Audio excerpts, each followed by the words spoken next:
elected. We might stop this in just a few minutes, but I know these have all been introduced. I don't know Yeah. that we've had preliminary discussion, but why don't you at Yeah. least just keep us moving, and I'll Sure. probably cut you off as soon as, You're going to cut me off? All right. Okay. I'll be prepared. All right. All right, I went through this, so I've got things written. These are just some points to consider for 28. Right now, it's an elected position, and I just wanted to put it out there as it could be, as I've seen in other charters, that it's appointed position, but, you know, there's pros and cons to both. Right now, doesn't seem to be any one running against the treasurer or the town clerk, so it's almost like it's appointed. But that's up to the people. Anyway, clerk answers to the people right now because he or she is voted in that position. If appointed, maybe they would be afraid to do their job, fear of being removed by who appoints. So that's always something to consider. If elected, what if they don't do their job?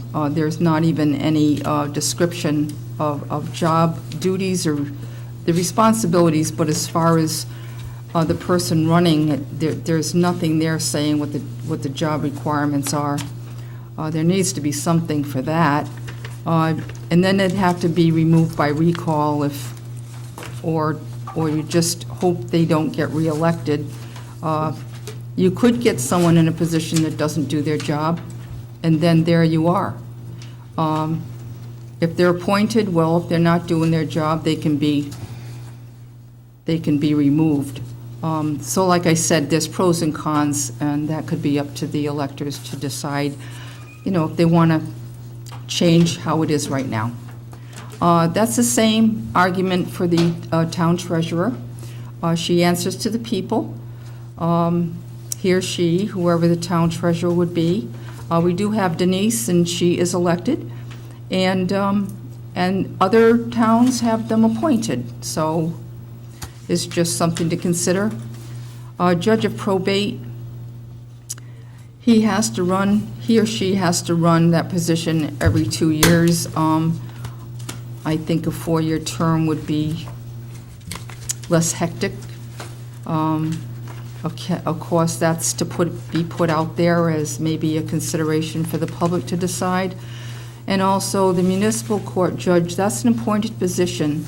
And the problem with that, I think there's a conflict of interest because he does have, being appointed by the town council, he does have to adjudicate on ordinances and other important matters that come before the town council.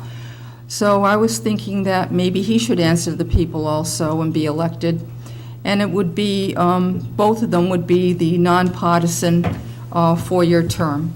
Once again, that would be up to the people to decide on that. And that's it.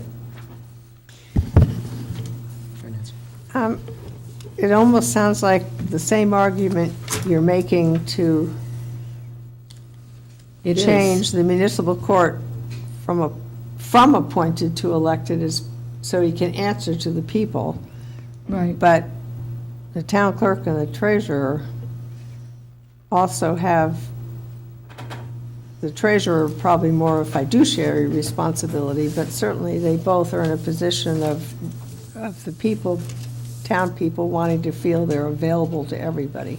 So it's like the same argument. Well, once again, if you would put that on a ballot, people would decide whether they wanted to continue with the way it is or whether they wanted the position to be appointed. That would be up to the people to decide on that, because there's towns and cities that do both. They either do that, or they have elected, or they have appointed. I sort of get back to Rob's question too. I mean, is there a problem with what the current thing is?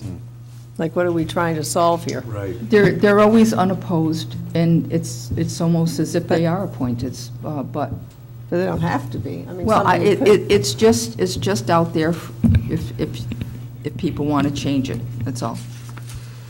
Yeah, I do, Nancy, just to answer, I do see some connection to, there were other proposals, I guess they're not triaged here, but this topic of qualifications, and that almost comes back to my earlier comment on how much detail do you put in the, and I don't want to name names, I certainly don't want to, cast aspersions, but I do think there have been times in the past where there has been some question, at least by some, on some of these positions, and whether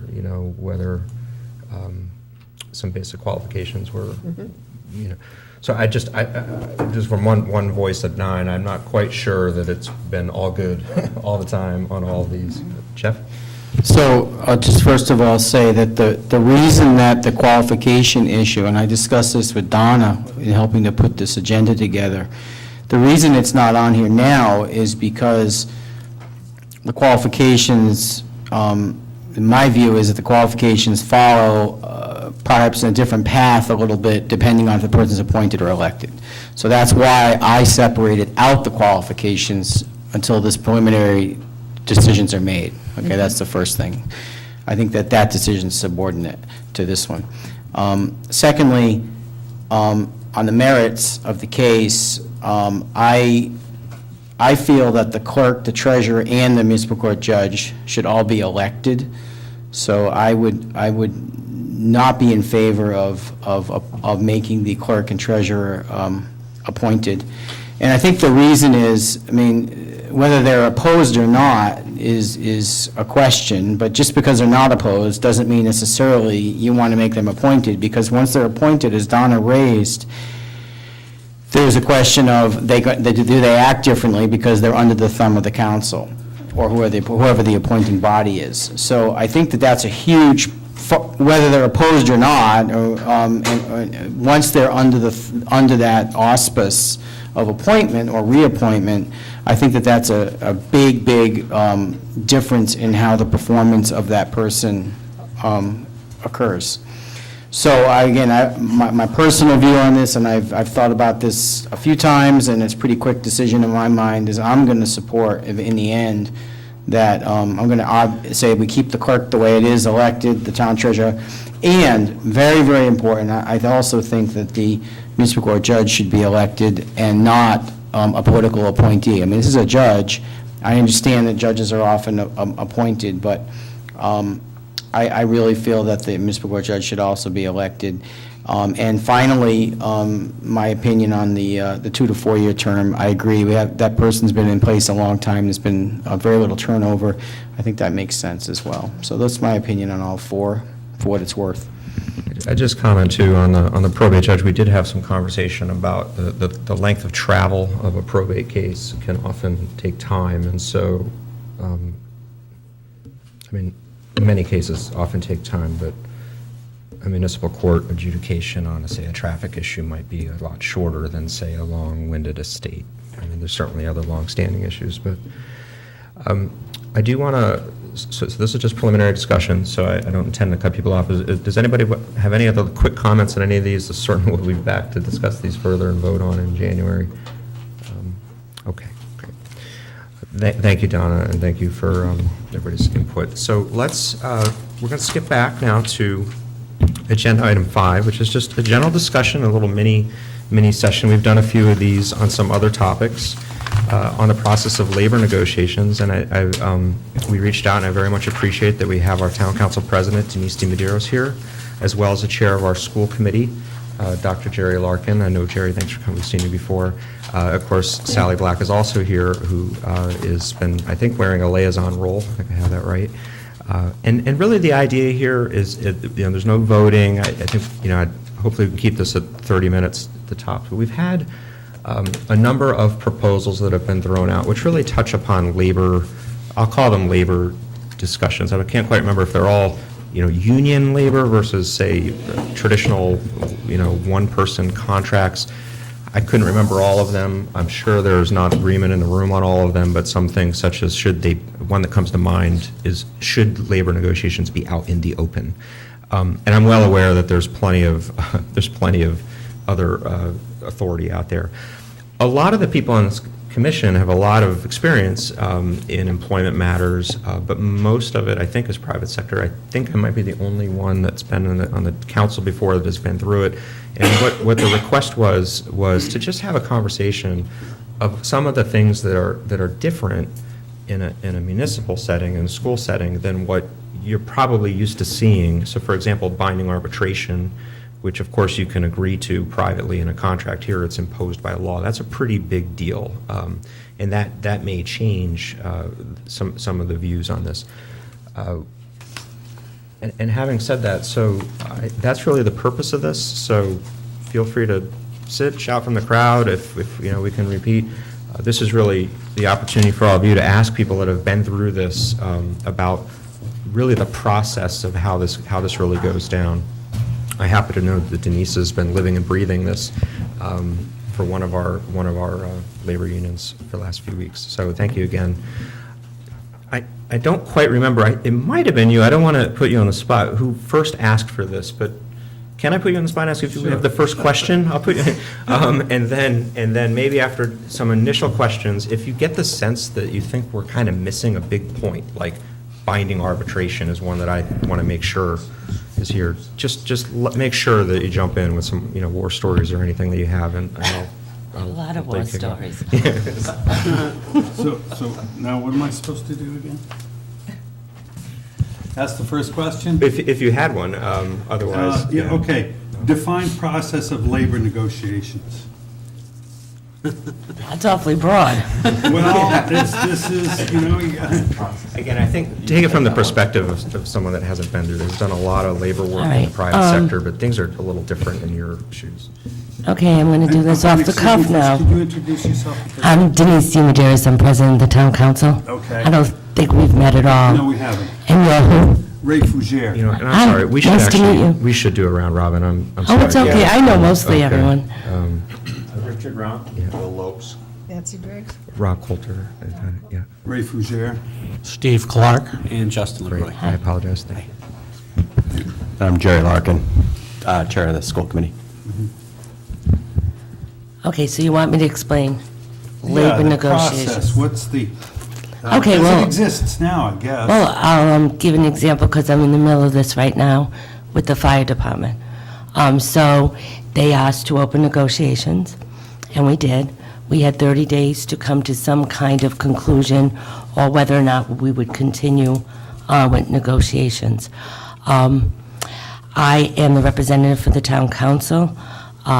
The town administrator is the chief negotiator, and we have the labor union lawyer with us, well, our lawyer with us. And they usually have a negotiator, their union president, some members of their union, and they also have a lawyer.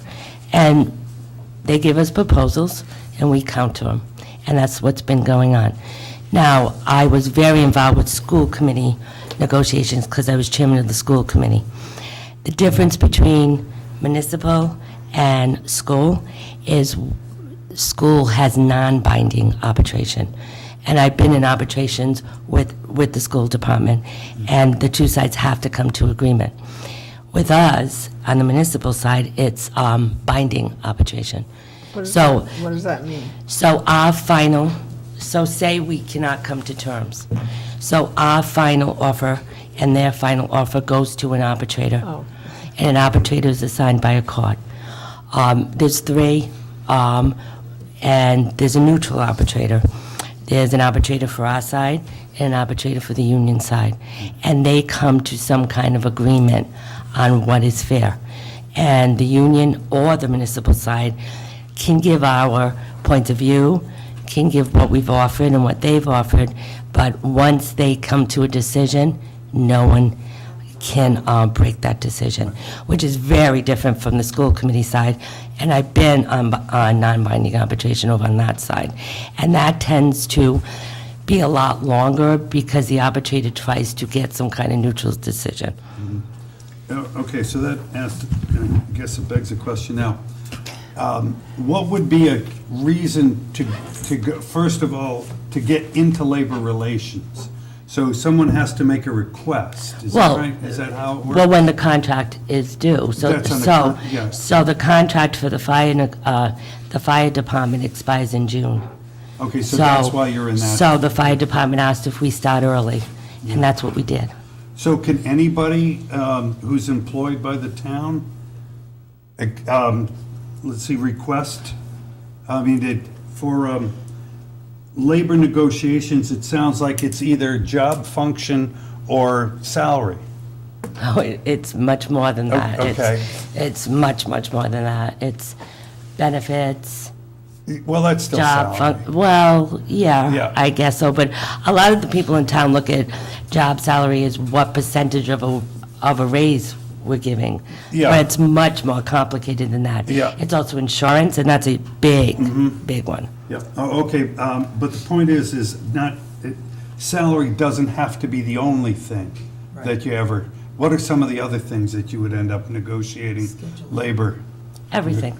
everything. So See, I've never scheduling. done municipal Yeah, stuff all right, so. before, Little breaks and stuff like that. So there's mandatory. scheduling, Yep. their breaks, their Now, would that be, uniforms. would that be under Uniforms. under the contract? Yes, it's in the contract. Okay, so, no, what I'm saying, how do you, other than the contract which expires, how would you initiate a labor negotiation if I were, what would I be? Say I was on the police force. Now, and I was, Same thing. yeah, but that's, you're only talking a contractual negotiation. You can request to reopen discussions, but I don't believe there's an obligation to compel. So, once you have yeah, a the live contract has been executed, so right now, there's Well, a, right, no, that, what I'm alluding to is not necessarily the So if there's a contract. grievance, is that what you're Oh, saying? grievance, there you go. Okay. Okay, that's. So if there's a grievance, that's a whole process, and that's also in the contract, what the grievance process is, and each union has a different grievance process. So if someone has a grievance, they go to the union head either says yes or no, this is a grievance, and they come to the town administrator, and then there's hearings between the union head, the personnel, and also their lawyer, and it's usually the administrator and our labor lawyer. And then that is decided by them. They talk about it, and then they come to the council. And sometimes, because if it's a negotiation that's in the contract, they have to come to the council for anything that changes. Right, Or yeah. anything different. Yeah, I get So, that. all right, so you're talking about a grievance. So A if an grievance or officer- anything other, labor, it's easy to figure out the contracts and, that's pretty, you hear about that every day. Somebody's, up for contract, but, yeah, okay, so grievances and salaries and, so I guess I'm not clear. Some of your questioning makes me wonder, Denise outlined a lot of what generally happens, but there's the contract. So, a contract is executed and it has a term to it. In the last couple cycles for the schools and the teachers, it's been for 3 years.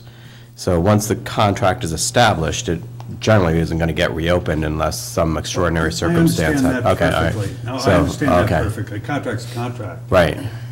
And then when the term of the contract That's when is the whole approaching, business, yeah. then basically the union specifically notifies us, we want to open negotiations. Based on the contract that is currently in force, they will usually have things that they'll propose to us, and some of it's, yeah, that makes sense, and some of that's, you got to be kidding me. It can be pretty variable.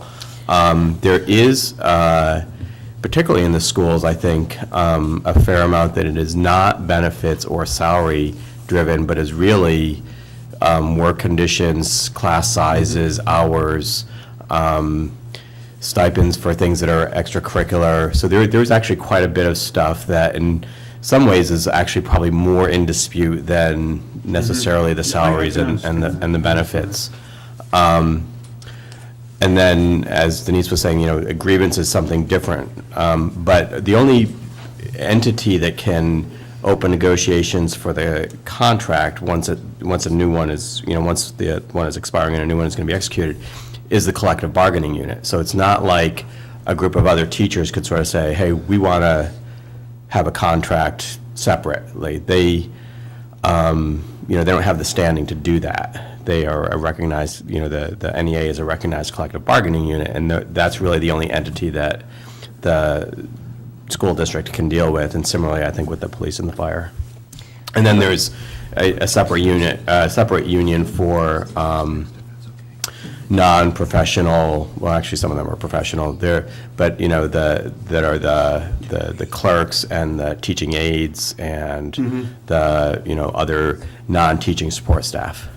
And they would have a separate contract. They have a separate union altogether and a separate union, contract. And then they would have a separate contract. It's a smaller group, and, not surprisingly, the benefits and the substance of the contracts tend to parallel each other to a certain extent. Yeah, So. that's understandable. So basically then, this would be, labor negotiations would be usually at the end of a contract. They start about 6 months. Or a grievance or you know, something like, and it's always revolves around a contract. Yeah, Yeah. well, yeah, so that's a point of departure, and it starts, I would say, 6 to 8 months prior to the expiration of the contract. And in the school department, we form a subcommittee of members of the school committee with the superintendent. Our lawyer is not directly involved in the negotiations. In other districts, the lawyer is involved. And, that you could sort of debate the merits of that up or down. Certainly would be costly. Yeah. We've had the advantage of a well-seasoned, both committee and, I'm not speaking of myself particularly, but people on the school committee have had a good understanding of where things are, and they, until recently, many of them had gone through the strike in '06, was it '06, '07, '08? Anyway, there was a strike, was it '06? And so, anyway, there's a lot of experience in the school committee, and with the superintendent, so I'm not sure that a lawyer would actually have. I'm just going Added that to much. line people up for takeoff. I'm going to go Jeff, Nancy, Donna, if that's okay. All right, thank you. Thank you. I have a lot of questions. I'm going to ask a double question. So, does the existing contract, so we're talking fire, we're doing fire now. Does the existing contract start as sort of the, like where the baseline for the new contract? Yes. Usually, the union comes to us with what they would like to change, or vice versa. But the existing contract is where we begin, Okay. which would make the most sense, because we don't start right from So the... negotiations tend to be deviations in either direction from the existing Right. baseline? Okay. I just wanted to understand that. My second question, and I have a lot, but my second question is, when you're in these negotiations, what limits can you invoke to get a better deal for the town? So, Explain to me what you mean. okay, so, I mean, you're in this negotiation, and you're sitting across the table from the fire department, and you don't want to do something because it's going to cost the taxpayers too much money. So you say to the other side, we don't want to make the people pay for that. And they say whatever they say, okay? And that goes on. So, no, I don't know if, I've never been in these negotiations, so I don't know if our council says that or not. Okay. Okay, but I don't know that. So my question is, though, like, what limits do you have? Like, what tools do you have? Maybe is a better word, tools. What tools do you both have in your toolbox to rely on, to invoke, in order to negotiate a better deal? Or are there not many? Well, there's a conversation prior to going in where the council gives us directions on where they want to be, like how much would we be satisfied with increasing their salaries? And if we increase their salaries, there's always a give or take. If you want more of a percentage than we're willing to pay, well, then you have to give from your health care, or you have to give from other benefits, such as longevity, and there's tons of things, Jeff, that we can pull from. So Of course, no one on the council wants to increase taxes.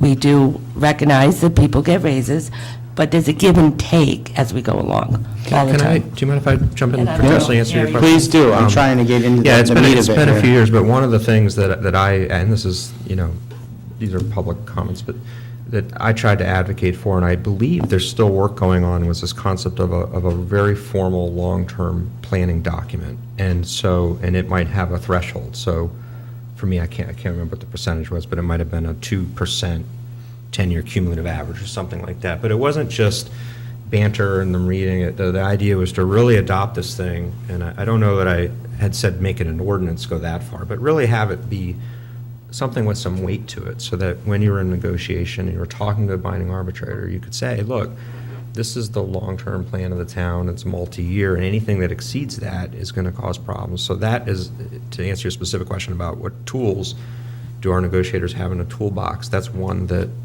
I advocated for, with some effect. But Jerry, do you have anything to add on what your Just, tools are? so I guess, a very general question like that has to be answered very generally, and it really depends on what the specific point of contention is, if there is a point of contention. So say it's, the copay or steps or, any one of a number of things. You sort of have to, what negotiation leverage you have is going to be rooted in what the particular issue is. So that's, I think, the only really way you can answer something like that. But there are two very important parameters to keep in mind. One is what I would call management rights. So there is the possibility that you could negotiate away something that you actually really have no right to do as the school committee, because you're conveying management authority. So I'm trying to think of a concrete example, but I can't really think of one right now. discipline But supervisor. right, exactly. Okay, so the union says we want to make the decision over hiring school principals. That we should have to ratify that. Well, that's a management right. That there's no way you could do that. Well, you could, but you'd be crazy to do it. So there are certain things that really cannot be brought into the contract because it has nothing to do with the sort of the labor relation there. So that's kind of to your advantage. If they're trying to creep into things like that, you sort of say, no, that's not, the business. fair of the, game. Yeah, right. The second, which is kind of the flip side of that, is you have to be negotiating in good faith. If you go and say, we are, our starting point is, 90% reduction in salaries, you're going to get charged with an unfair labor practice by doing something like that. So you can't make such a wild demand that you're sort of saying, I want 90%, hoping that, well, okay, they may meet us in the middle and we'll get a 45% decrease. You do things like that, you will very quickly go into binding arbitration, because that can happen in the school system, and it's because you've violated fair labor practice, and so then you're going to lose from doing something like that too. So is there anybody in either case, like you have an existing contract, is anybody running, like if you look at the budget committee, just because that's what I'm familiar with, at the end of the budget committee process, in the last couple meetings, finally, we have we have it all in Excel, and we can see, hey, the tax levy is 2%, or the tax levy is 1.8, or the Sort tax of levy is 3.5. financial analysis of what's okay? gonna- And it's going, if we take out 50 grand here, we can get it under 2, or whatever it is. When you're in these negotiations, the total cost of the contract, is someone running a calculator like that? Absolutely. Yes. On what the real cost of this contract is? Absolutely, every You time. can't negotiate, I mean, the union doesn't do I mean, it. so the They'll uniform- come in and they'll say, we want X, Y, and Z, and so a leverage is, do you have any idea what this will cost? And they'll say no, and we'll say, okay, well, this is what it would cost, and this is what the impact on the budget of the town and the tax rate would be. And to jump in, one So thing- to answer your question most succinctly, absolutely. Any sort of point in the contract that is an additional cost or an additional savings has to be calculated by the administration to determine what impact that has on the budget. Would you say that there's a requirement that 3 days before any contract's entered, it gets published, I believe, on the website or something? It's more I than thought isn't that it? was in the charter. Yeah, it's in the More charter, than that. Yeah. some period of time. But would you characterize that impact statement, those impact statements being accurate? I would like to jump in on that, because one thing Town that, treasurer reviews it with us every time we leave negotiations and start a new one. Right. So we go over with her all the time, what would this cost us, why would this cost us that? And that's what we do as we're going along. So there's always an impact statement. the thing I would say is that, as with any model, right, the logic you can make sure works, but it still only depends on some of the assumptions that you put in. So when we're talking about how does this really go behind the scenes, one thing that I worked on was having sensitivity analyses. So, okay, maybe you think that there'll be, say, this many episodes of, say, overtime, and we make that assumption, but let's model out changing that assumption to the left and to the right and rerun and perform that kind of, so that type of number crunching, honestly, from my perspective, is really as good as the people, just like in any of our roles that want to roll up the sleeves and do the work, that do it. But there are other resources. The treasurer, is there to help. This, town administrators have strengths and administrator. weaknesses as well, just to jump on. And the labor lawyer, quite frankly, The is labor running lawyer, that's right. figures all the Yep. time, too, as we're talking. I know you Thank may you. have other No, questions. I'm going to yield the floor. I have Okay. a good chunk. I Thank think you you. answered Nancy's question. I had, the first question that Okay. Jeff asked was my question, in terms of the baseline that you started with. And the one comment having been on the budget committee and seeing how much of our budget is mandated by contracts, I do know that the tension that comes between the public employees, I guess that's what you call them, looking, that they just assume there has to be a raise, some kind of a raise. And so many people in our town were not experiencing the same thing in their private lives. And that was a real tension that always existed as we thought about preparing the budget. And so I guess my question, this unfair labor, this is the first I've heard of this, that if you come in and suggest a decrease in salary of something that may seem exorbitant or something, that you could be charged. No, it's not that you can't, and in fact, there have been school department, there have been teacher contracts where there were 0% increases for 3 years. I forget what the exact years were, but be that as it may, no, it's not that you can't go in and say, times are tough. We're looking at 0, we're looking at a decrease. It's not, you're not compelled to say that if, the average salary, say, is $60,000 a year, that you can't decrease that, nor are you compelled to say that you will increase it.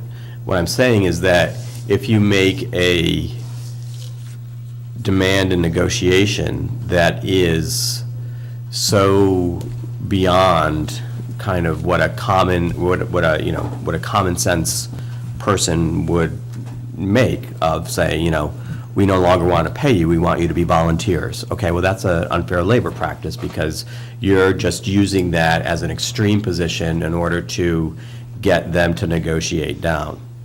Now, and that's in the eye of the beholder as well. Now, you could sort of say, well, we want a 5% decrease. And maybe there would be an economic circumstance where that would be justified. And you're saying that in good faith. And the union would come back and say, you can't be saying that in good faith. No one would say such a thing in good faith. And then it goes to an arbitrator, and the arbitrator is going to say. I guess it is Yeah. so different from the private sector where you say that all the time. Well, I'm not willing to pay it, and you threaten to walk away, and people come back to the table. Well, It's just different. well, I think you have to make the distinction between collective bargaining and other negotiations that happen in the private sector. I can tell you, my observation, have not been involved in negotiations with unions in the private sector, but I certainly observed them in my workplace. And they're not that dissimilar in that regard, that, the union's going in with an expectation, we're going to get everything No, I that we agree. can- My guess is the unions aren't, but in terms of private negotiations, union negotiations are very different. So Well, this you- is informative. Well, yeah, because, that's the meaning of a collective bargaining unit. You're sort of, You can have, doing you that. are charged with good faith negotiations even in private sector. The twist is that, there can be more market forces brought to bear Sure. in a more traditional, where in a municipal setting, it's a little bit different, where, you can't, be a Detroit automaker in the 80s and say, look, if, we're going to lose the whole industry. They just don't have that. It's just a different, at least in the extreme. Donna, did you want to? Yeah. I think, and I may be wrong, but I just want people to understand, you understand what the grievance process is and why it's in place. First of all, a union's job is to make contracts, and the grievance process is to defend that contract. So when it's violated, or they feel that it's violated, they will file a grievance. It can be the other way too, where the union doesn't do the right thing, and then you have the management rights come in. There's also concessionary contracts, and that's usually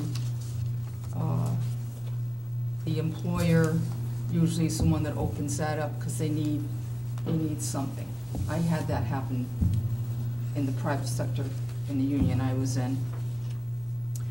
The other thing I wanted to talk about was the SAFER grant. And I don't expect you to say anything. Yeah, I know, exactly. But I just thought that was a little unfair that happened, because it was almost like opening the contract, sort of. But anyway, that's it. Yep, Richard, go ahead. When I first got on the commission, I went and got all the contracts. And I was just astonished at what's in there. My hat's off to you that you negotiated all those items. There's just a lot of, like, for instance, the police contract. They had an item in there where they were concerned about badge numbers. They wanted to make sure badge number given out in a certain sequence. And I looked at that and I thought, well, what's causing all of this? And then I looked at the state laws, and the state laws for all of the different unions, I think there's about 6 of them, state that the unions may negotiate anything. Yep. But nowhere in the state law does it say that the communities have to negotiate anything. So one of my proposals was we limit labor negotiations. So when you guys go in to negotiate, the charter will limit you to 2 things: compensation and duration. Anything else, we're not going to negotiate. What we're going to do is we're going to move all of that other stuff into policy. Right? So the school board would handle their policy, the town would handle all of their policies, how they want to administer, class size, benefits, everything goes into policy. So now we go into a labor negotiation. What's going to happen? I don't even know what to say to that. I'm sorry. I think they'll say no. Yeah. They'll say, no, this is what we want to negotiate. We're going to end up in arbitration. Okay, so we would go right to arbitration. Well, it all depends, and I'm not saying that that would happen, but some of the other things that you've mentioned, that helps us to leverage and get what we want on the other side also. It's all important. A lot of things are important to them. So if they say, we want this, well, we have other things to negotiate with. I don't even know if you can do that, what you're proposing. I don't think you can, but I'm not a lawyer. I think right away, your unions are gonna say, well, we're not negotiating. No, And that's gonna get us You're into. gonna say, I can't negotiate. I don't think you can put that restriction on the town council. I'm not sure. I wouldn't see why you would want to, quite frankly. Well, because if you can't negotiate, it's different than I don't want to negotiate. You can't, all right? You can't sign a contract that has anything other than compensation and duration on it. I don't know if the town can limit that. I don't think so. I'm not a lawyer either, obviously, but I'm gonna guess that the municipality trying to impose that restriction would violate some labor law, because one of the things that is part of, labor law is, it's not just compensation, it's also the conditions of working. And that's where, and that's why it is, the lines can get very fuzzy between what is management rights and what are the conditions of working, because obviously how the place is managed has some impact on the conditions of working. And that's kind of where you get into things like they want to be able to discuss or negotiate class size. So my guess is that would not pass muster with current statute, but I don't know. More to the point, it would be, I think, very opposed by the unions, and Oh, you yeah. would get to Right. arbitration and/or strikes very quickly, and Or actually lawsuits was what Or I'd be lawsuits, worried right, about, yeah. too. This is where part of this is that the current, for better or worse, the current contract, not only has it become sort of a starting point, but it also becomes sort of damning evidence from a good faith point of view, because if you Correct. come through and you just redline the whole thing, I'm not saying it's something that shouldn't be fought against, but I feel like it's tougher to come in with something that's already there But from a it good doesn't- faith point of view. But that is the point of departure, doesn't mean that there isn't anything in the contract that can't be opened to negotiation. So it's not, just because it was this way for this term of the contract, doesn't mean that it has to be in the next contract. That's the reason why contracts have terms, otherwise they'd just sort of be evergreen. So A couple items, but I think, not to speak for Richard, but there's been a lot of talk in these terms, not, that we're actually trying to empower people like Exactly. you to go in there and Right, say, right. these are essentially clarifying that management rights include some of the minutia of things. But there's also a debate too, and some have said that we also want to give you cards in your deck to, Yeah. one that I think we took a Right. preliminary vote on was collection of union dues, which some comments have, that may not cost you very much to provide that administrative service. It might be an easy give. But there's been some disagreement on that. I don't want to debate the merits, but conceptually, I'm talking about how do we empower you? And do we empower you by taking Yeah. cards and giving you more? That's, I think, the spirit of the. Exactly. I'm not trying to limit your powers, I'm trying to Right, expand. no, them. I understand that. You wouldn't be. Well, And I can't.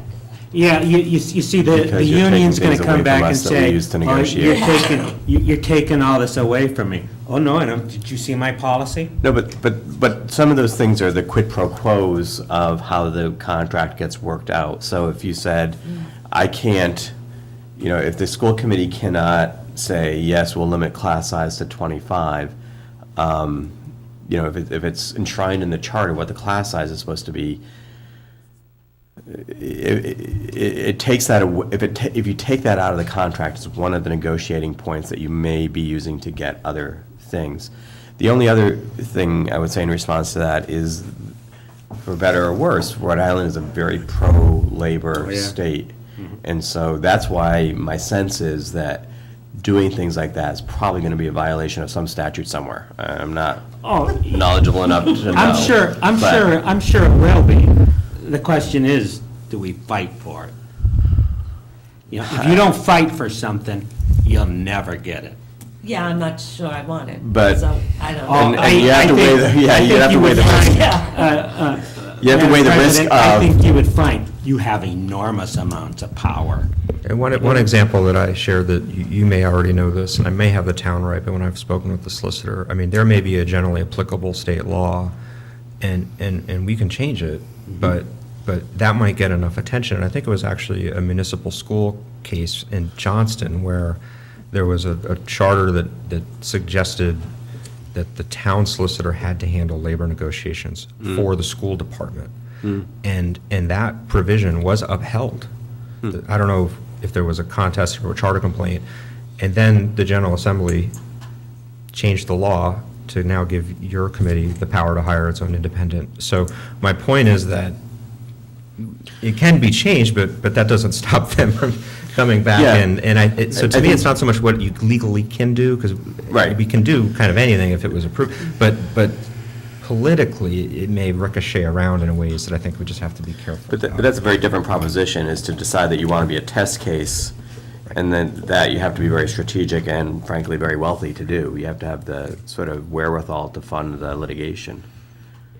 So, and maybe you do want to do. I don't even mean it from a litigation point of view, I just mean from a political point of view. So if, so No, what I'm let's, sa- But what I'm saying is, if we purposefully or unknowingly even put something in the charter that is a violation of statute, and then say, well, the statute's wrong, and we're going to fight it, that's, I wasn't which is, clear. I think, what you were No, alluding it's to, not, maybe it won't be a that. violation when it's ratified by the Right, General it has to Assembly. be ratified. The now. question is then, if you get Other on their charters. radar, like it happened in Johnston, the General Assembly might say, oh, you're right, we did ratify that, and you're right, Yeah. town, but now we're going to change it to, so let's say, just hypothetically, and I have no opinion on this, but if we put in the charter that class size had to be, no less than 40 students, and we sent that off to Smith Hill, and it may come back saying, you know what, every town is going to be 5, right? I mean, it could be. Right. So I'm actually not concerned about the legal point of view. I was just remind everybody, which might have been where you were going, that they're just from sort of a political sensitivity, we just have to be mindful. We're not going to change the charter and get rid of binding arbitration, for example. That's just politically not going to happen. Is there a legal path? Absolutely. But politically, You see, what bothers me is I see like class size. I want that to be your decision. I want you to make that decision. Not the union. Well, he does, though. No, it's in your contract. But that is part of the contract, it's ideally, and, maybe it's never anything more than aspirational. Contract is actually an instrument of shared governance. It's between two parties. It's not hopefully one party imposing, their will on the other. Now, obviously, sometimes it feels that way. But to take class size as the example, if the school committee was saying class size should be 60, then we could get away with that. Well, that wouldn't really be very good. Or if the union said class size should be 10, that obviously wouldn't be good either. So it is a number that is arrived at through negotiation. It's not the union coming and saying, we want the class size to be X, and we say, well, because you're the union, that's what it will be, even though we think it should be Y. And when there isn't a contract, and there isn't a union, it doesn't have to be, when there is no contract, when my managers would come to me and say, oh, here, your caseload, your workload just doubled because your contract was cut in half, I would bargain with them. It didn't stop negotiations between labor and management. It just took the contract out of it. Okay? Management knew how much I can really do. Just Sure. like you know that 60's too high, okay? 30, it's high, but maybe it's doable. Okay? You have the decision. When it comes to, say, healthcare, well, I know the police have healthcare that I wish I had. It was just fabulous what they've got. I've never had a healthcare like that. But if you had a policy that says, oh, I've got 200 employees, I can go to Harvard Healthcare and get a fabulous deal for half the price. And if it's in policy, you can do that, Denise. But if it's in a contract and there's 3 different types of healthcare that you've negotiated for, well, then there's nothing you can do but hope the healthcare system is going to give you a good price. So it empowers you. It empowers you to go out and get a good deal for our town. Get a good deal for our labor. I'm not trying to, Right, but turn the screws on labor. I'm trying to get us some flexibility so we can come up with some great ideas with healthcare, class size, working conditions, get it out of the contract. So let me, but my sheriff's reminding me here, we'll give you the last word on that one, and then just see if there's any other questions, and we'll just keep it. As far as negotiating health care, we can do that, and we have done that. We've gotten different offers. We found the one that we like, and we go and say, look, this is what we want you to adopt. And we have negotiated that. And they might have said, well, okay, but maybe we need this over here, and we do the numbers, and it's a saving no matter how we do it. We are negotiating healthcare. We are. You have to excuse me, Denise. I come from a different. Yeah, I know. And I think guess somebody brought that up. I never negotiated with my employer. They always knew that, you start cutting my benefits and I'll start looking, Right. okay? And that's always going to be a factor. But that's the same way with them, too. No, with them, it's in a contract. Justin, I think, do you want to That jump ties in you on? in. Yeah, mine was just a very basic question, just totally basic, not knowing really much about labor negotiations, but, so, the labor unions have, you said they initiate like 6 to 8 months before the expiration of the contract. It's their job, obviously, to initiate that Or with. we can initiate Or you can initiate it if you see a contract that's coming up on expiration and you haven't heard anything from them. It's a formal process. What happens to a contract that, do they ever slip through the cracks? Does a contract ever expire on something like that? No. Like someone not, like, does it go out to pasture or something like, okay, it's either you or them that are, hey, you guys are, okay, all right, that was And if it. we forget, they remember. And Right. if you think they're getting So- slow rolled, that itself can be a good faith That can charge. be, if you- all right, okay, that was just a basic Yeah. question. Thank you. I mean, I do think that there have been contracts where there's been, let's say it expired on its term, say on June 30th, a month or two may go They're by. kinda looking and at like a usually stalemate. retroactively works it Okay. out, but I can't imagine there's been No. more than a few months that have ever, Maybe, no. maybe more, okay, I'm sure you know. Probably make the It's not like news. 5 years go by. Yeah. No, no. And this is, we've only been talking about unions. you. Remember, there have been discussions on individual employees, and I've seen preliminary drafts of some changes that, for example, would remove contractual provisions for individual employees. We haven't had any preliminary discussion on that, but I don't know, and I'm just being mindful that we're at 45 minutes. Did anybody want to talk about individual? Yes? Okay. Is that okay if we pivot to that, or did Yeah. you get what you needed on the sort of collective side? What was, yeah, Well, Jeff, just ask your question. and general I'll, core yeah. discussion of process of labor. Okay, my question was difference between collective bargaining and individual contracts. So we heard that we have binding arbitration, either on the municipal side, it's mandatory, it's final. On the other side, it still has to be agreed to on the school side. Now, when you're doing an individual contract for an employee, town administrator, we don't have one now. So if we do a contract for town administrator, how is that different than, so if you're doing a superintendent, let's say, how is that, what are the, like, it must be quite a different process when they're not collectively bargaining. So, can you just share, like, I just want to understand the difference. I know negotiating with the unions is very, very difficult. I don't hear the same about these other contracts. So just a sentence or two, maybe? I think it's probably more akin to what you might be used to, which is, if you're going to get a job, you're not a member of a union, and, you're an accountant or whatever, and you are a business manager, and you sort of, someone is looking at you, and you're looking at them, and you're trying to find where you can agree on salary, benefits, everything else. So it's not dissimilar to that. The principals of the schools have an association that is not a collective bargaining unit, has no real standing other than because they have a similar benefits package. I mean, they're all going to have, sort of the same kind of healthcare and things like that.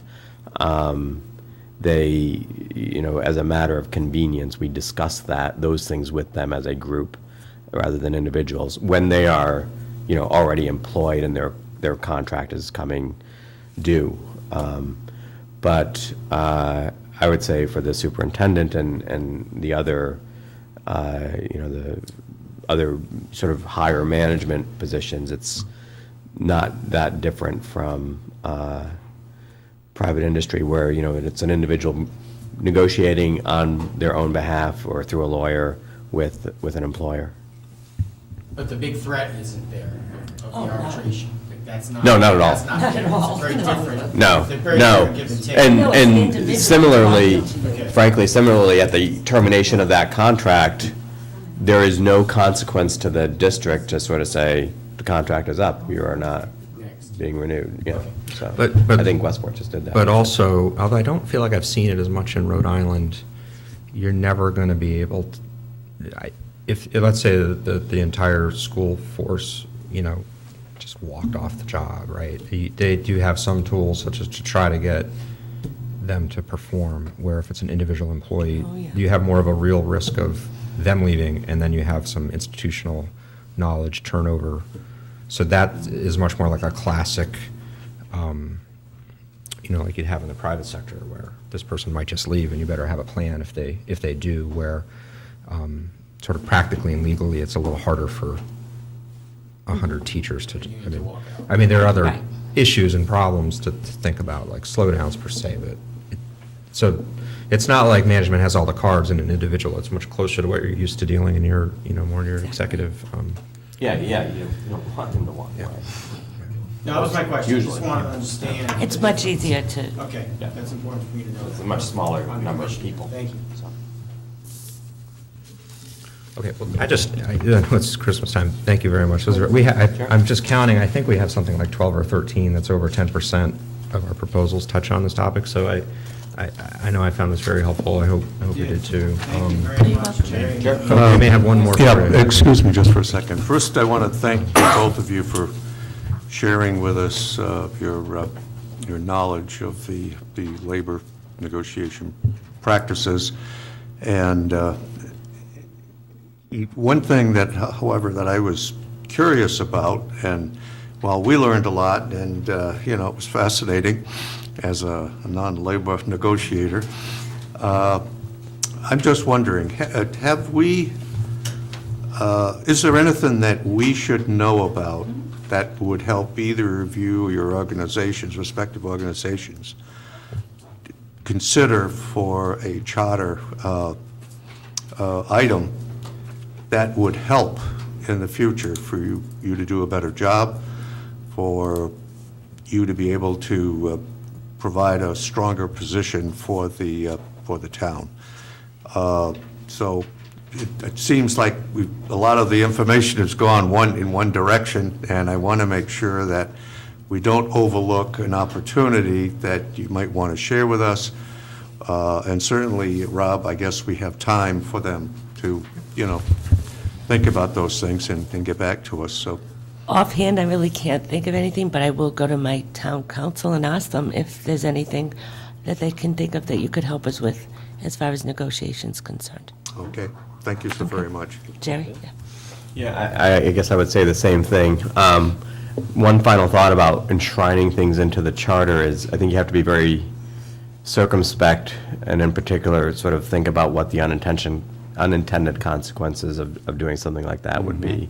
Because, I think that's maybe what Denise was really alluding to, is that, Right. You now are boxed in, you're sort of boxing things in potentially, and then that may empower us, but that may actually box us in. Yeah, It might So, actually hurt us in the yeah. long run. okay, well, thanks All right, again. thank you. Thank you. All right, that was very helpful. Do you want to take a 2-minute stretch break, or is that usually our, all right, why don't we, let's go I'll say 2 minutes, which always means more than 2 minutes, but I'll say 2 minutes, and we'll be right back as soon as we can.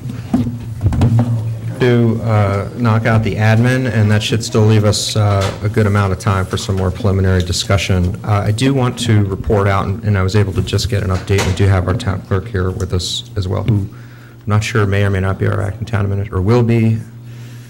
I don't know how many hats you're wearing at the moment, but just the clerk. Okay, just the clerk. So I do want to be very clear about, you will remember our last meeting, it was a Monday afternoon, and we received some paper, or we saw some paperwork that did have some proposed changes to the charter, and that the town council was taking that up. And it did say that they were the town solicitor's amended proposals.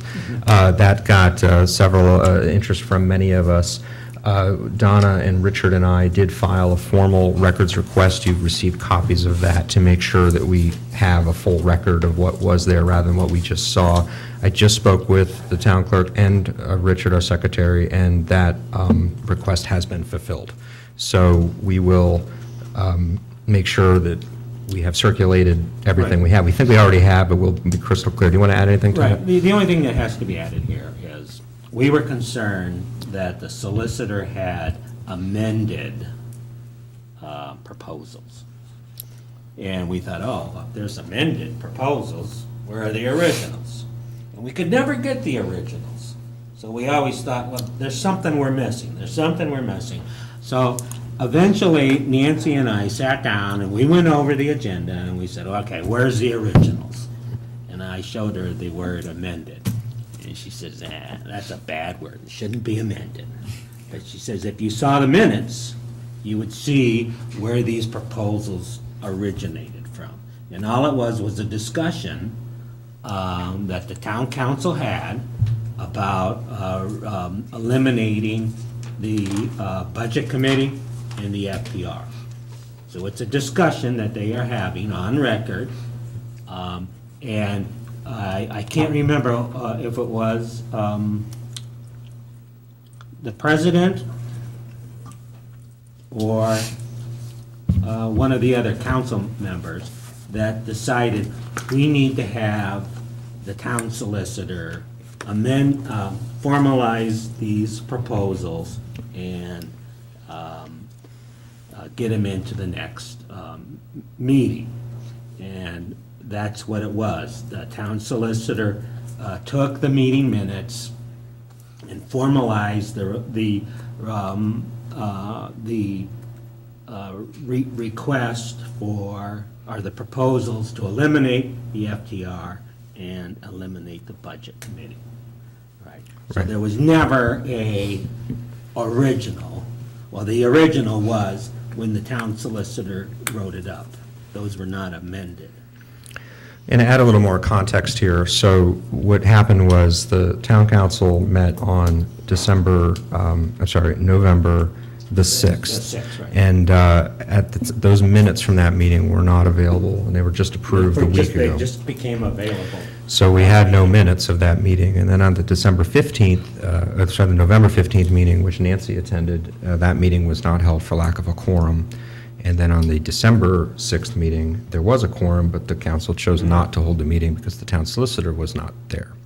But So- at that November 15th meeting, what was handed out did not include the budget committee or FTR. It included everything other than the proposal to eliminate the budget committee, the FTR, and I should also add, have the school budget approved by the town council. So that's pretty heavy stuff. Right. So you can see where we are on that. So one thing to point out is, and I've had a couple conversations with Denise on this, they have been sending their proposals off to the solicitor even before they take, as I understand it, a preliminary gauge. You will, of course, our practice is quite different, where we haven't requested the solicitor opine until I see there's at least a strong minority, if not a working majority, that would approve.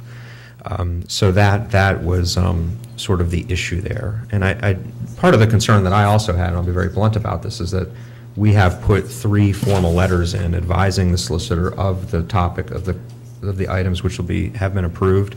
We're going to send another one for the 2 that were approved earlier tonight on the consent agenda. And we haven't received any feedback at all. And so when we saw an agenda item, and I should also say that Don and others have invited feedback from the town solicitor directly to the commission as well, and through the council, if he has any suggestions, and we haven't received any. So when we saw an agenda item with only 52 hours' notice that there were town solicitors' amended agenda items floating around and included something as dramatic as limiting the FTR, that got our attention, as it well should have. So that, I think we have the story to that. I sent you only an hour and a half ago, or before the meeting, the approved minutes, which are on the Secretary of State website now, of the one and only meeting that they've had. And we'll make sure that whatever Richard has received formally through the records request, that you also have that. This raises two other topics that we need to consider, is that we have now, this is, I think, our 12th meeting. We've been in business, if you can believe this, almost over 5 months. We're almost halfway through our time, and we still don't have any formal submissions by the town council. We've heard from some department heads. We've heard from, of course, boards and commissions. We've seen draft language from the town administrator, but we don't yet have a formal submission. And I don't know that we have to decide this tonight, but I'll be looking, for guidance from all of you on what you want to do, if anything, about that. Do you want to take up for discussion drafts we have seen? Do we just want to wait and see if we hear from them by the end of the month? I'm just not sure what to say on that. And then on the town solicitor front, I'm not yet very concerned, but I'm starting to get concerned that we're not getting feedback on some of the. Now, to be fair, these were only preliminary votes, so perhaps his legal review has treated it as such. But when we start taking our more formal votes in January 2nd, I think, I'm thinking we may need to make it clear that we really do want legal review, and if we're, otherwise we're going to have to find that legal review either ourselves or find somewhere else to do it. I think it was made clear at the time that you presented to Attorney DeSisto that you were going to be sending preliminary approved votes from the commission, and was that agreeable to him, so we would have a sense of what we were doing? And he said absolutely. Yeah, we met with him as So I well. find it sort of alarming that there's silence. Sent them Yeah. directly yourself, or have you relied on them coming to us to go? They've gone through the town clerk's office. At least one, maybe 2 out of 3. I've also sent electronic courtesy copies by email. I do have some unanswered calls. I'm not sure. We're having some I know I've communication sent some, but issues. I'm not sure every single Yeah. one of them, but I Yeah. can send something out. So maybe what I should do, if there's no objection, when the 3 of us do our normal transmittal letter, I'll include the prior letters as well. And then we'll give them to you, and I'll send them again, and maybe I'll make sure that they get through. The other thing that when I was speaking with Denise and another council member when this sort of came up last week, is I actually suggested to them, and I hope you'll agree, that we should, I think everybody involved could benefit from a liaison. We have a liaison from the school committee. There hasn't been a lot of communication drops, and I get it that they have their hands full, and there's a lot going on at the town council level, but this is very important work, and we've been at it for half a year, and so unless I hear an objection, I'd like a letter from the 3 of us that formally requests that they appoint or designate a liaison, so that we can make sure that we're in touch on these things. Does anybody have any sort of questions or concerns about kind of the last couple of weeks, or kind of where we are? This is our last meeting before the December 31st deadline, and we still just don't have anything formally submitted from the town council. As far as the town council deadline, I think we should hold it I do too. 31st. Maybe remind them that if they can't vote on or agree on a particular proposal, there's nothing that stops an individual from on that town council from submitting their own. And that would carry just as much force as any other proposal. Does anybody, well, reactions to that, and I also, I'm not saying I have a strong feeling one way or the other, but I'm tempted to take up for discussion it might, if you think about the fact that town expenses, time and expenses of the town solicitor were used to actually create literal draft language on some of these charter proposals, part of me thinks that we ought to take a look at them, even if they haven't sort of formally transmitted them. Any points of view on that? What's their motivation? I think, they've had transition at the council leadership, they've had transition at the town administrator.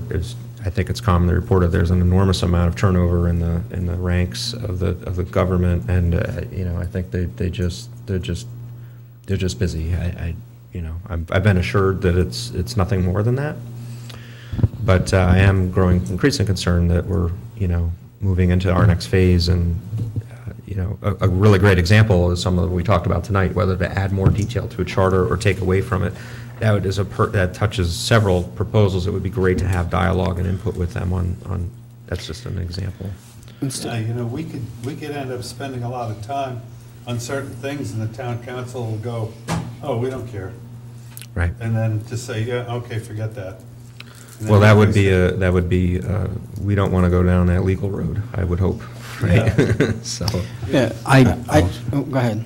I was just going to say, I mean, I get Richard's point about holding town council, accountable to the deadline in December, but, I mean, just judging by how long it took them to get the minutes out from November 6th to us now, I think it might, behoove us, because we could get some good things from the town council, I think we should maybe consider extending the amount of time the town council has to send us a proposal.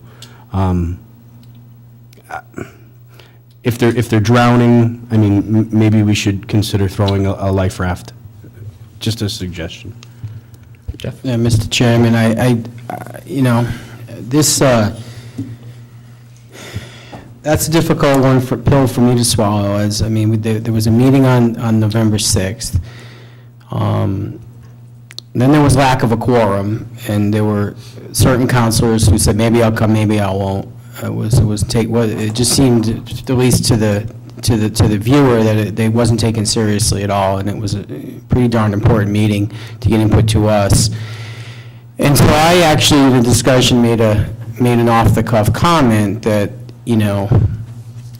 which councils won't be there on the last meeting, which would have been, the 15th. My joke was, I want to see whose car battery is dead, so that they don't have a quorum to meet. And lo and behold, there were 4 counselors, but the solicitor couldn't make it. So I don't want to throw stones, but I would have a hard time, with what I've witnessed, I'd have a very hard time doing that. That's just my position on one vote. I think the one thing that has been absent is any statement of intent from anybody. You're in contact with Denise, you're in contact with Christine. People have had contact with these people, and they know that we're wondering, and nowhere has there been any indication that they are working on something, and, can you give us 2 weeks after the deadline? We're working on getting something to you. It's the opposite. Well, not only that, but I sat in this seat in the Budget Committee last spring, and I heard our town council president state that when we were having a discussion with the then town administrator about section 12, either 1205 or 1214, the town council president stated about the money going to the general fund from the casino. The town council president stated that's why we're going to have a charter review commission. Section, that subject of the money, casino money, that's why we're going to have a charter review commission. Town council president said that. Now, that was last budget season. A casino subcommittee? No, I'm sorry if I misspoke. That's why we're going to have a charter review commission. Oh. Okay? And so here we are, as a charter review commission, everyone took the time to get elected. They commissioned the commission.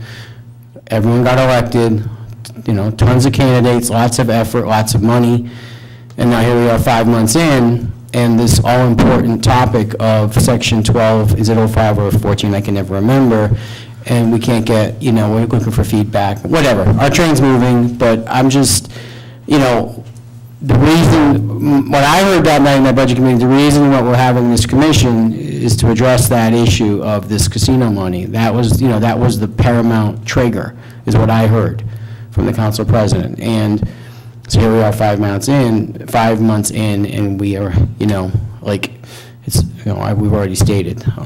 So anyway, we, for a bunch of reasons, they can't seem to hold a meeting. So it is what it is. I think we're doing a great job, and, hopefully it'll all come together in the end.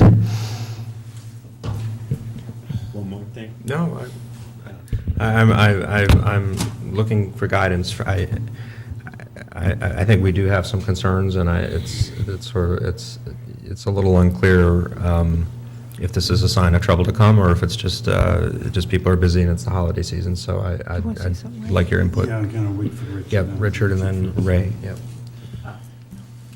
We should not only inform them that an individual can submit, but after the deadline, they can submit through us. Okay? So there's plenty of avenues for them to delay and get through and still get a proposal in. They'd have to just convince 1 out of 9 They'd of have us to that it's convince worth 1 out of 9 forcing to a get vote rid on of the rest of us. FDR. So, Or at least bring it forward. Right. So, let's see, how do I start this? So, it's always how you frame it, I know in business, and I've also been, I deal with intellectual property a bit. And when I've had contentions with intellectual property, and it's usually people that are way more sophisticated than I am, nonetheless, you have your rights and everything else. I usually find when they don't talk to you, means they don't like your point of view. And they're not gonna go along with you no matter what you do. Until they either have to, or you go away, or somehow things go along. And that's always been in many things that I've done, when you start to either negotiate or, open up a discussion. If they don't like it, they just don't get back to you. Yep. And that's, And that could be happening right now. yeah, and that's my feeling, is it just, like the guy, if you're the landlord and the tenant keeps complaining, and about the size of the light bulb in the fixture, they just won't get back. But in this case, the invitation was extended early September, and there really was no, at that point, language or all these topics were green and fresh. So I don't know what there wasn't to like at that point, but just my 2 cents. And remember, too, that the council is the one that literally called a special election to install us here. Well, we have to remember why they did that. They wanted to just amend without a charter review, and because it was not popular with the people that they were going to do that, they decided the charter review would be the best route to go. But that doesn't mean they like having the charter review. And Well, we don't know looks- if that's the view of all Well, 7 of these, all right, so. it'll just be, it looks like they're Certainly not 1 or 2, for sure. But pleased sorry. that they have to either bring a proposal to us. They haven't. They're doing proposals. We don't even know. They haven't been presented to us. And I just have a feeling that that's the way it's going to be. I don't have anything to look at that it wouldn't be like that, because that's all I know right now. They Okay, well, haven't followed our let me process. see if I can at least take some takeaways, and we'll go back to some debate. But so my 2 items would be, I will, Donna and I will both make sure that we're satisfied with the records, the formal records, request response, make sure you have a copy of all of that. Given the backdrop that they've sent things to the solicitor before preliminary approval, that does help to explain, and I think the, let's say, less than completely clear agenda item explains that very serious, attention, we will transmit another cover letter to the solicitor with the 2 approvals from earlier tonight. We'll include all 3 prior letters. I'll make sure that the town clerk has them, and I'll send them also through email, facsimile, skywriting, make sure that they get through. We will also formally request a liaison, okay, from the town council, and hopefully that will help. We'll send another letter reminding them of the deadline and encouraging, that individual submissions are fine and that, we'll continue to entertain. And then if, maybe what we could do is, Justin, see how we feel on January 2nd, and then if there's been other developments that would make us want to formally extend the full deadline. Is that okay with you? Yeah, no, if I may, after listening to Jeff and Donna and some of the other concerns, especially if we're going to go through, all of these different, reminders again to make sure that they are notified and that they do know, I'm okay with the deadline. I just thought it might be something to consider. Well, the reality is they're not going to have another town council meeting before December 31st, so, yep. Rob, I have to say that the council president did mention to me either today or yesterday, no, it must have been today, that she was gonna need another meeting possibly by the end of the year, and it was specifically for Oh. charter review proposals, and they're not gonna meet again until January 8th for their next regular council session, so Right. if they were to appoint a liaison, it couldn't come till that. Of course, right. But they might. Oh, And, great news. Okay. She did mention that to me, so just, Wonderful. I don't speak for the council, but Yeah. I'm just telling you that point. Yeah, and again, I don't, So it might be a little premature, maybe she is planning to do something like that, I don't know, I can't speak for them. Right. She mentioned it, and when she gives me the directive to do it, that's when I do it. And that has been my dynamic. I mean, I've always had very positive interactions when we reach out one-on-one, when we've met with Tony. It's just, to sort of piggyback on Jeff's anecdote, the batteries seem to keep dying, it's the quorums aren't met, and I just, at some point, I think when we come out of the holidays, we need to really, have the ground running, so we'll take those up for action, we'll get them out before the holiday, and we'll certainly copy all of you. Is that okay? All right. Any other admin? I think we're pretty good. We have did you want to talk about scheduling the January meeting, rescheduling potentially? And I do want to talk a little bit about the votes. I probably should talk about that. Just the game plan on January. Yeah, Jeff, I what- think was. I had requested, I'm foggy again now. What was the meeting date that it was the Martin Luther King one, wasn't it? Technically, we hit MLK Day on the, I think it's the second. Yeah.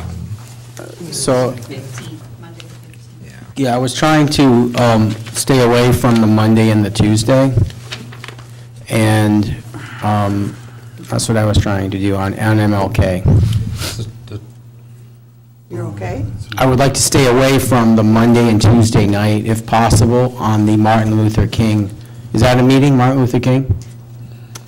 We'd have the 2nd and the 15th, and then I'm almost certain we'll need the third Monday. It happens to be a third Monday of the 29th. So the question is, do we want to? I think there were 2 Mondays, as I recall. It was Martin Luther King, the 15th, and President's Day, February 19th. Yeah, we- They're both Mondays. scheduled at the library, which the library potentially would be closed if it was Martin Luther King Day. My scheduling could be Yeah. wrong, but. Okay. I mean, could we So- do, so I'm just suggesting, could we do the Wednesday night or the Thursday night, maybe the Thursday night that week, or? So let me suggest this. We are definitely on for Tuesday. I don't need to make the meeting either, but I would Right. like, I Well, it is a would- holiday, so we should gauge the measure on, so we're definitely on for Tuesday, January 2nd, right? Mhm. Okay. So can I ask all of us to email, Richard or Donna or me, just your availability on Wednesday, January 17th, and Thursday, January 18th? We'll collect your emails. It's just administrative, nothing substantive. And then. Those 2 dates again? That would be 17th and the 17th and the 17th 18th in and lieu of the 15th. Wednesday and Thursday. We'll obviously talk about it again when we meet on Tuesday, January 2nd. Is that okay? Yep. And then we'll go with the highest vote getter, is that? On either the Wednesday or the Thursday. Thursday would definitely be the budget meeting, so you wouldn't be able to have it. Here, we're not worried about January place. 2nd Not worried is about place. Yeah, place is a different issue. Okay, Um, well, we can move place, but Yeah, well, I I would just say want if- to, I'm trying to walk out tonight knowing that Monday and Tuesday night are clear. Well, I mean, if 8 people say they can't do either, but they can Okay. do the 15th, we might Okay. stick with 15th, if that's, Okay. but I doubt that will happen. Okay. Do you want to go through the same exercise while we're at it for the President's Day holiday, or do you want to just get through January and talk about it later? How about we get through January and we talk about it later? All right, so that's, everybody please email Donna, Richard, or me on your availability of those 2 dates. I really do want to do a little more discussion. We'll write a memo and get this out to you, which I know you'll enjoy reading over the holidays. I'll send an email out when I get Yeah. home, and people will have to tell me what dates are good for them, okay? Okay. Is that all right? Yeah, that's great. So this meeting, and we're going to wrap this up in 20 minutes, is the end of our, second phase, sort of our initial organization phase, and we've had our request for proposal phase, and unless some of you call a special meeting in the next 2 weeks, we won't meet again until the new year. So we have done our mini workshops. We have done some. We've done what we could on preliminary discussions, some preliminary votes. We've done a lot of work. In January, we're going to start voting, and what we're going to probably propose is, I think we will need to meet on that 5th Monday, okay? But those will be votes that are more formal than the preliminary votes, and what that means is, if the vote is taken, and if it doesn't get revisited, it's going to stand. So I just want you to sort of be aware of that. Now, if you take a vote on something, say you want to change the planning board from 9 to 7, and we take a vote on that on January 2nd, there will still be more votes in the future, because we will literally then go draft the language, and there will, at some point, be public hearings, which could also result in amendments. But I want you to, it is a notch up, and so if you see a vote happen and it doesn't get revisited, that vote will stand. And it will also, we will do a more formal legal review, and we will also then charge us and the sponsor with drafting legal language. So it's a little bit of a step up, and I just want you to be aware of that. The other thing that we need to be mindful of is we have 95, which is, I think, a great problem to have. We have 95 proposals and a few variations on many of them, and more to come. I'll be submitting some as well in the next couple weeks. So we need to ask ourselves a balance of how much debate versus how do we get through all of these. And so what we're going to attempt, and we'll see how this works, and I'll be looking for you to tell me how it goes, we will try to schedule debate time, but we're not going to shut down debate. We will debate as long as anybody wants, or at least perhaps until 2/3 say no. But just bear in mind that we will call as many meetings as necessary to make sure that you have all the debate that you want. So, you may want to kind of keep that in mind, that we may need to start meeting weekly instead of bi-weekly. And I'm happy to do it. I want to do it right. I think it's a great problem to have all these. We're triaging these as best as we can. But coming into those votes, having read the proposals, having an idea, reaching out, don't violate open meetings, but reaching out to people, getting your questions answered. You want to call Stu Hardy, go ahead. You don't need permission from, really trying to line that up. Okay, so we'll put a memo out to kind of remind everybody on that's our plan. Okay, that's the admin. Thank you. Let's go back to, for our last 15. Oh, I'm sorry. Yes, Nancy. I do have to get going, but Sure. I just want to make one more comment on Yeah. this. I mentioned it to Mr. Ron. Go ahead. The end result after you've done your final votes and Yep. you're satisfied with your language or the solicitor review or whatever your process is going to be to complete, it then has to go to the council for public hearings. And I'm just letting you know, especially with that number of proposals. Right. That the council will never be able to get through, even if you join them or do whatever, if it's substantial ones or kind of controversial issues or whatever. They're not going to have time to get those through on a public hearing, and that is part of what has to happen for this to get on the ballot.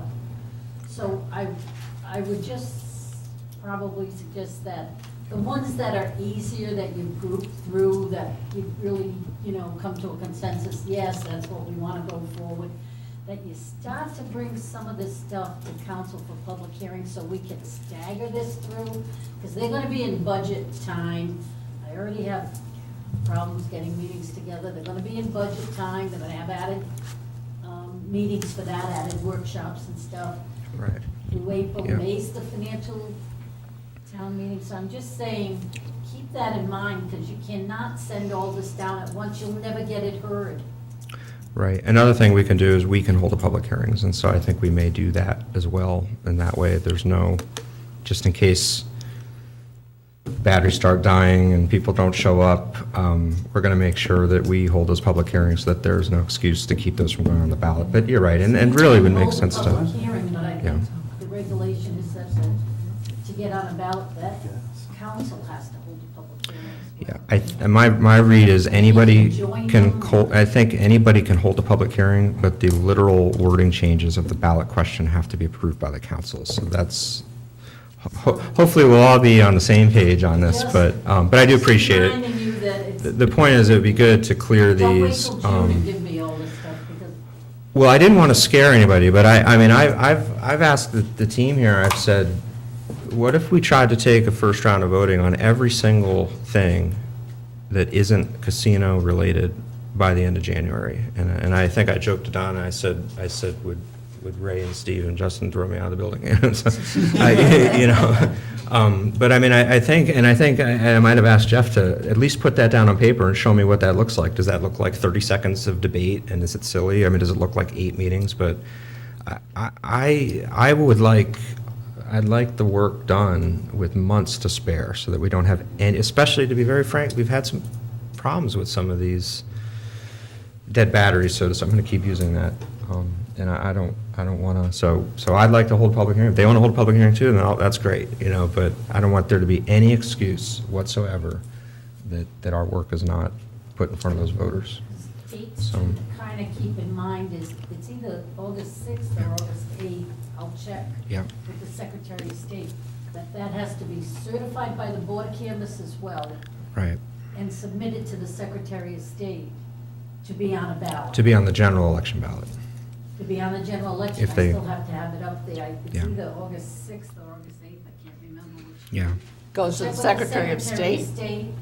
Yes, it has to be Yeah. by then. That's why I'm saying it's got to get through a public hearing, it's Yeah. got to get through the Board of Canvas, the proper language, and get up to the Yeah. state. If it's going to be on the Just a general. reminder. I don't know if I have an opinion on general or special. I guess they've done it both ways, but we should aim for that date no matter what, and I guess see what happens. But I mean, yeah, great. Okay, well, thank you for, I think January's going to be we have a lot of work to do in January, so. Okay, let's talk a little bit about 8C. These are proposals from our treasurer, 82A and 82B. One is to change the duty to a non-voting member liaison to the police pension plan.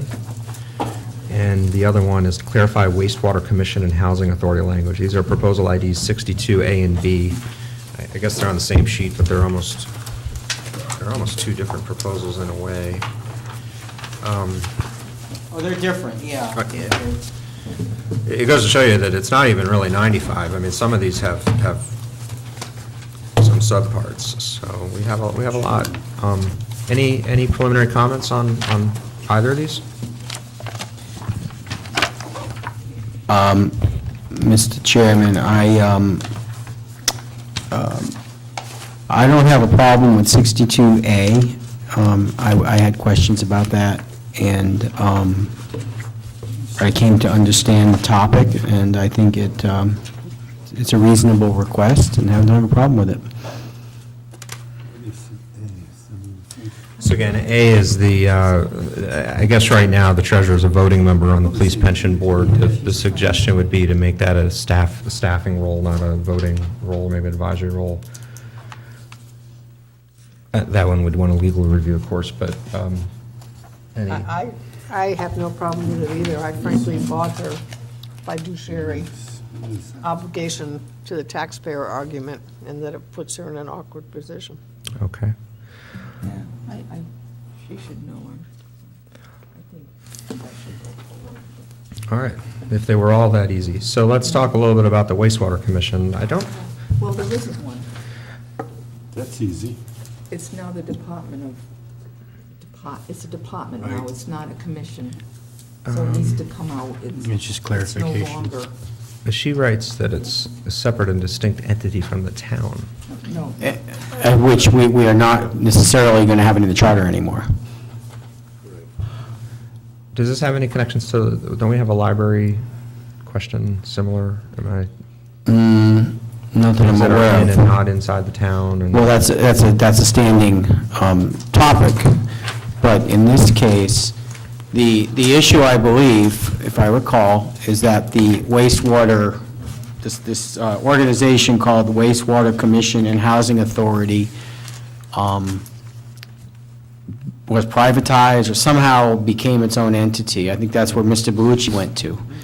And so there's this paragraph in the charter about this commission that doesn't need to be there anymore. It's almost like an independent municipal, quasi. Yeah, so we can take it out of the charter, we can reduce the size of government. One became a wastewater district for the sewage. Okay. So it's no longer a commission. Okay. And the other one has to do with federal. Okay. Okay, so it's relatively straightforward, and it's just an administrative Yeah. change to reflect the times, I guess, with how this occurred. Right. Okay. I'm not hearing any. Yeah, that needs to- Any- So we agree with what she's saying, remove it again from the charter. Sure. Okay. That was quick. I'll drop Yeah. the language tonight. Well, this is actually a good example of two items that you may see come up for votes in January, where we might schedule about 2 minutes of debate, or perhaps even do a consent agenda item for some of these. Although I'll be more, the more formal the voting, the more open I want to make public comment too, so you never know who's going to show up and want to talk about 62B, but, all right, let's keep going. So 8D, number 38, and number 39, both from Donna, restriction on past, present union members and restriction on past, present union members negotiating contracts. This seems somewhat apropos, given our mini session today. Oh, sorry, did I skip something? Did we do, we didn't do, okay, we're not gonna do. Oh, okay, yep, we're good. Sorry. Nope, we're going to do 38 and 39. So Donna, 38, Yeah. Okay, that's ethics, finance, and union.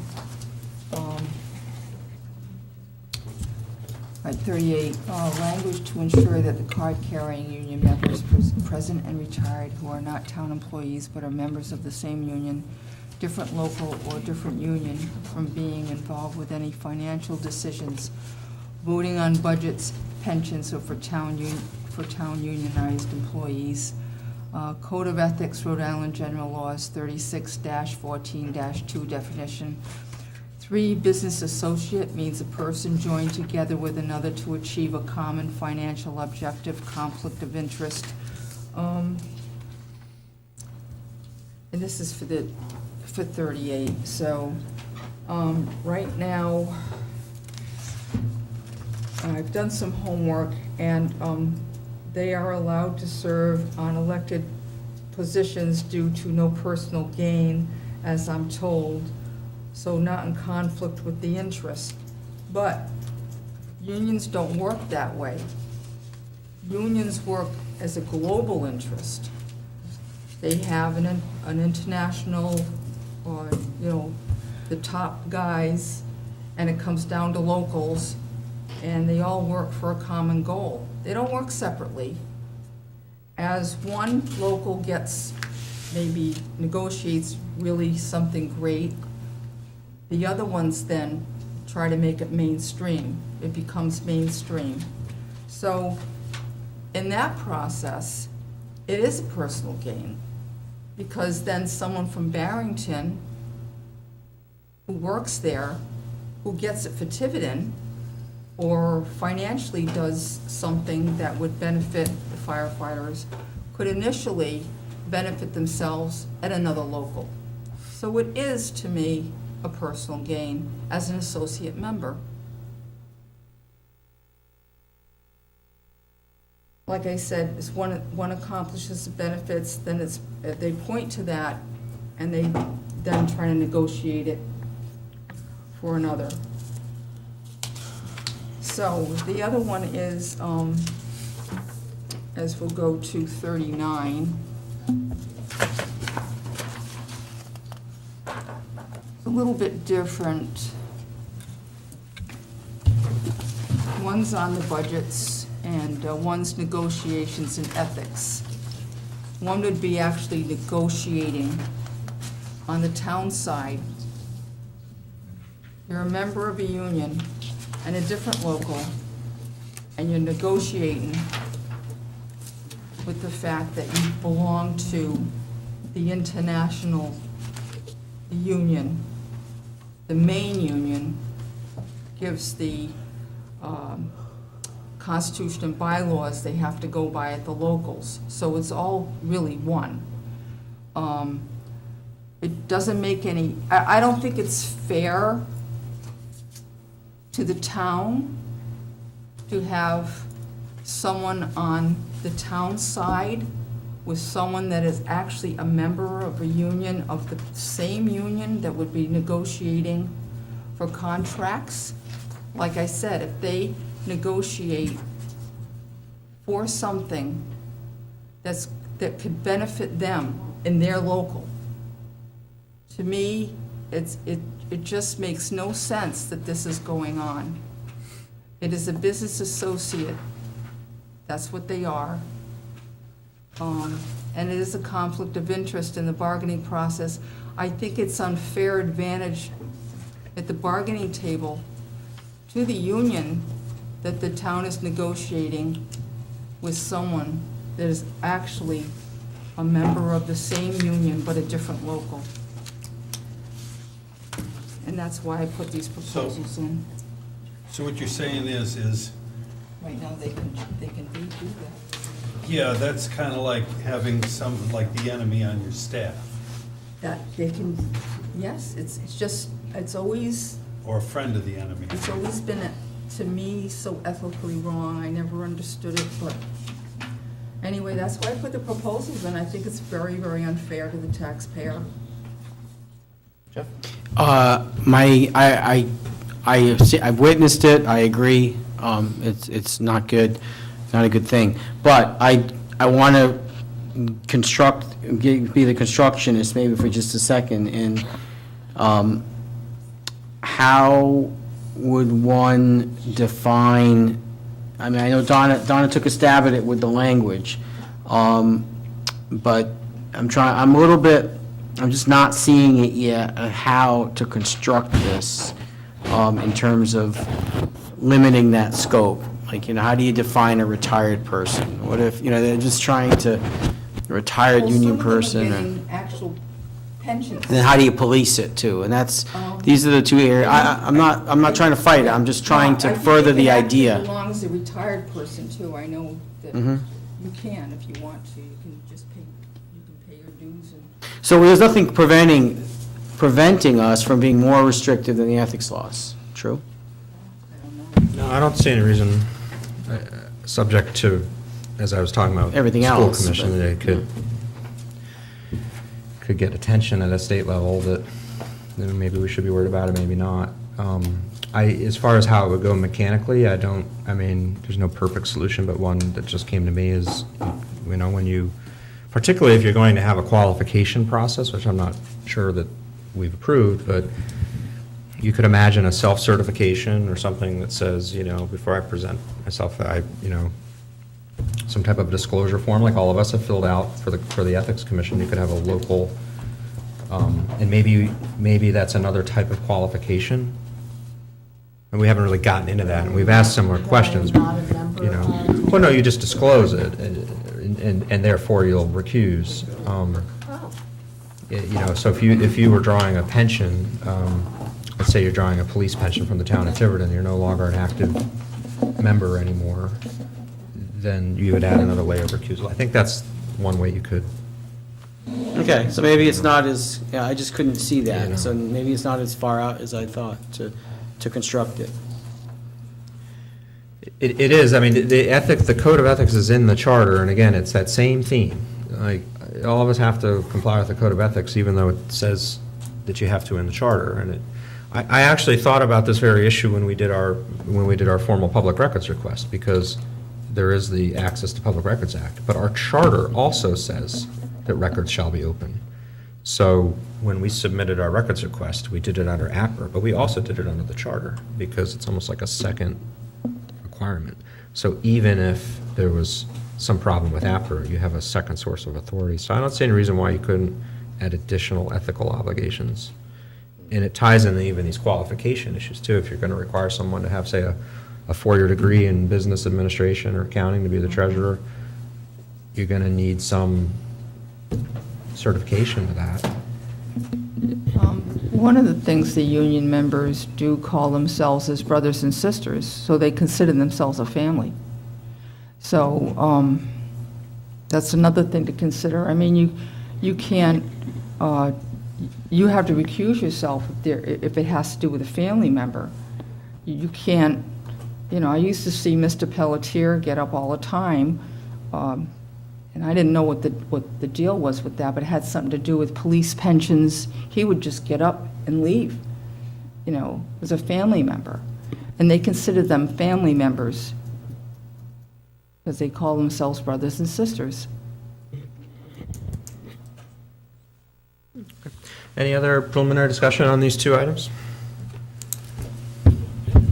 Comments from the crowd? No? Okay. All right, well, I just want to, again, wish everybody a Merry Christmas and a happy, unless somebody calls a special meeting, which I promise I won't. Between now and January 2nd. We'll have some paperwork chores. We'll keep you updated by email, but thank you for, is there any objection to adjourning? Motion to adjourn? We have a motion to adjourn. I'll second that. Any objection? All right, we are adjourned. Happy New Year.